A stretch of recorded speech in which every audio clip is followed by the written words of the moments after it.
দেখেন বিদ্যুৎ বা পাওয়ার সেক্টর আমরা যেটা বলি এটা কিন্তু তিনটা সাইড আমরা যেটা বলি, একটা হচ্ছে জেনারেশন, একটা হচ্ছে ট্রান্সমিশন, একটা হচ্ছে ডিস্ট্রিবিউশন। আমরা শুনি একটা সময় ডিস্ট্রিবিউশন খুব বেশি হয়েছিল, আবার এক সময় জেনারেশন অনেক বেশি হয়েছিল। এবং আমাদের যে জেনারেশন পাওয়ার প্ল্যান্টগুলো আছে, এই যে এখন যে বাংলাদেশে যে বিদ্যুৎ ঘাটতি, সেটা কিন্তু আমাদের বিদ্যুৎ উৎপাদন কেন্দ্র নাই তার জন্য কিন্তু না, আমাদের হচ্ছে বিদ্যুৎ উৎপাদন কেন্দ্র আছে কিন্তু তার জ্বালানি নাই। এই যে যেমন গ্যাস, আমাদের প্রচুর আপনার পাওয়ার প্ল্যান্ট আছে, গ্যাস বেস পাওয়ার প্ল্যান্ট।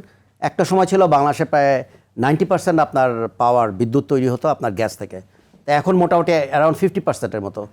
এখন এই যে গ্যাস বেস পাওয়ার প্ল্যান্টগুলো আছে, গ্যাস বেস পাওয়ার প্ল্যান্টগুলোও কিন্তু আপনার তার ক্যাপাসিটি অনুযায়ী আপনার বিদ্যুৎ তৈরি করতে পারতেছেন। তার কারণ কি? কারণ গ্যাস পাচ্ছে না। আবার গ্যাস যদি পাওয়া, গ্যাসের আপনার প্রপার প্রেশার নেই। আসলে আমাদের এই প্ল্যানিংগুলো, আমাদের যেটা হয়, যেটা ভাই বললেন যে যেমন আমাদের পাওয়ার সেক্টর মাস্টার প্ল্যান যেটাকে আমরা বলি, যে এটা হচ্ছে যে দেখা যাচ্ছে যে গত মানে সেটা সেই 2000 সাল থেকেই না, 1995 সাল থেকেই আপনার এগুলা যে জাপানিজরা করে দিয়ে যাচ্ছে। ওরা যেটা প্রেসক্রাইব করতেছে আমরা ওইটাই ফলো করতেছি। এবং তারা একটা সময় বললো পুরো পৃথিবী যখন লেটেস্ট যে আমাদের integrated energy and power master plan হয়েছে, পুরো পৃথিবী কিন্তু এখন রিনিউয়েবল এনার্জির দিকে যাচ্ছে। কিন্তু দেখেন আমাদের যে পাওয়ার সিস্টেম মাস্টার প্ল্যানটা দেওয়া হয়েছিল, ওখানে দেওয়া যাচ্ছে যে তারা সাজেস্ট করতেছে কয়লা, গ্যাস এবং এমন সব টেকনোলজি বলতেছে যেই টেকনোলজিগুলো আসলে মানে এখন পর্যন্ত আপনার প্রুভেন না।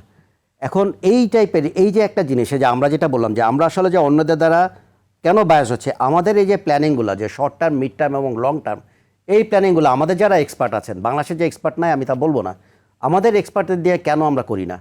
কারণ এবং যারা হচ্ছে আপনার এই সেক্টরটাকে জানে, যে ইন্টেনশনালি আমার যেটা মনে হয় যে আমাদের পাওয়ার সেক্টর বা পাওয়ার বা এনার্জি সেক্টর যেটাকে বলেন, এটাকে ডিপেন্ডেন্ট করে ফেলা হচ্ছে। যে আপনার যেন আমরা এই যে ইম্পোর্টের উপর, যেমন এখন বলা হচ্ছে যে এফএসআরও বসবে, এফএসআরও হয়ে পাইপলাইন হবে মাতারবাড়ি থেকে।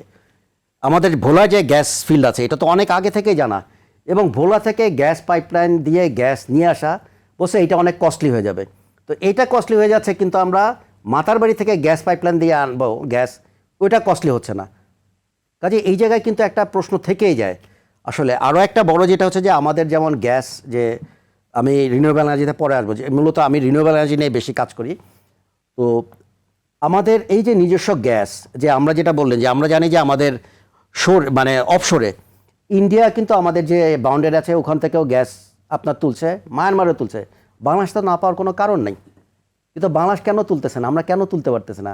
সবাই বলতেছে আমাদের সক্ষমতা বাড়াতে হবে, কিন্তু সক্ষমতা কেন আমাদের বাড়তে? এটা কি খুব কঠিন কিছু? আমার তো মনে হয় না। যে আমজাদ ভাই যেটা বললেন যে এটা কস্টলি, তো ডেফিনেটলি এটা কস্টলি হতে পারে, কিন্তু আমার কথা হচ্ছে যে এটা ন্যাশনাল সিকিউরিটির কথা চিন্তা করে আমরা কি এটা করতে পারি না? অবশ্যই এটা করতে পারি। সক্ষমতা বাড়ানোকে কিন্তু আমি কস্টলি বলিনি, আমি কস্টলি বলেছি অন্য বিষয়টাকে, যেটা সিদ্ধান্ত গ্রহণের প্রক্রিয়া কস্টলি আমার। হ্যাঁ, তো আমার কথা হচ্ছে যে এগুলা আমার মনে হয় যে আমাদের আসলে যেটা হচ্ছে যে কোনো কারণে, যে আমি জানি না যে আমাদের যে মাস্টার প্ল্যানগুলো যে হয়, কোনো কারণে এই মাস্টার প্ল্যানগুলা আমার কাছে মনে হচ্ছে, যেহেতু আমি কিছু পলিসি ডকুমেন্টও আপনার ফর্মুলেশনে ইনভলভ ছিলাম, কেন জানি মনে হচ্ছে যে এগুলো আসলে অনেক ক্ষেত্রেই দেখা যাচ্ছে যে আপনার বায়াসড, ঠিক আছে, আমাদেরকে অন্যের উপর ডিপেন্ডেন্ট করে ফেলা হচ্ছে। আরেকটা ছোট আরেকটা জিনিস আমি বলবো, জি প্লিজ আপনি শেষ করেন। হ্যাঁ, রিনিউয়েবল এনার্জির ক্ষেত্রে আপনি দেখেন আমাদের কিন্তু রিনিউয়েবল এনার্জি পলিসি হচ্ছে 2008 সালে।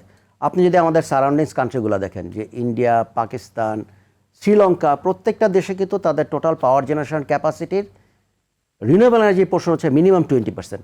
আমরা এখন কিন্তু আপনার 4-5%। এটা কিন্তু একটা বড় ধরনের প্রশ্ন রয়েছে